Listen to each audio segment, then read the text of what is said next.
na tayo maging bihag ng isang upuan. Tutuusin, hindi lang naman kaming mga kontraktor ang nakikinabang dito. Marami din sa inyo, mga politiko, ang nagpapataba ng bulsa sa pangungurakot.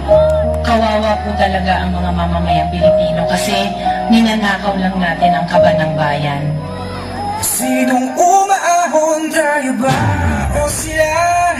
Mga ngiti nila habang nakalubog ka ba sa laban tayo sa pinaghirap ang mga barya? Minumulto na ng mga pangako nyo.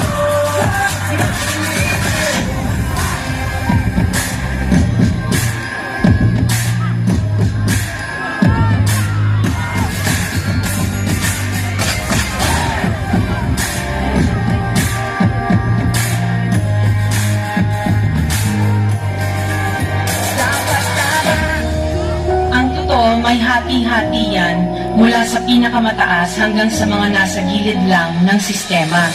Sa patuloy na pagdinig sa Senado at di umano kinurakot ng proyekto ng gobyerno, 491 projects. Dapat tama na tinatama, ba't natin ginagawa? Paulit-ulit na lang na ito ang bagong simula.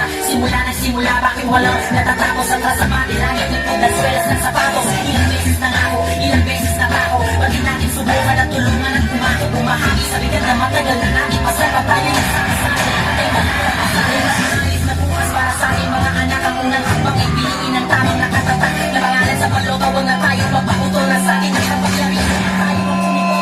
Sigil mong ibigil ang pagsisi sa sutil na nasa pwesto. Hindi ka nakilala ka konsinigil sa lahat ng kanyang pangako mga galing. Hindi tayo kumbinsido, wag na natin dapat tama.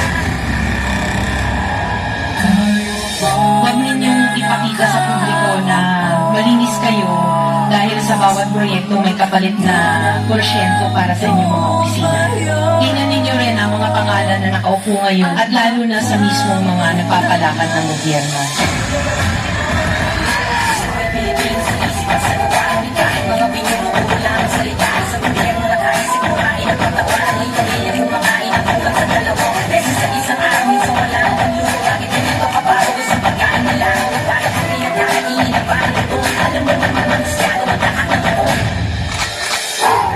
Mga kaibigan at makinig kayo. Hindi na kailangan ng mga kakain sa bayan.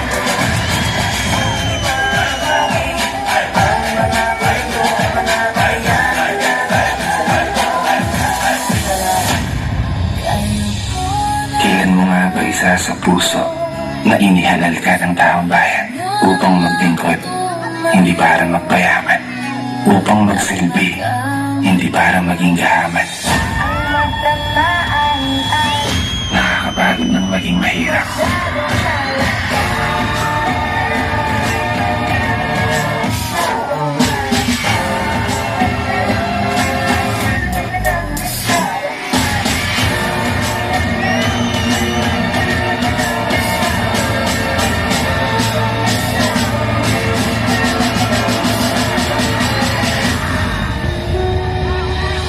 Pera ng taumbayan pero tayo ang nakikinabang.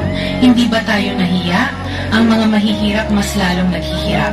Kaya tama na ang pangungurakot natin.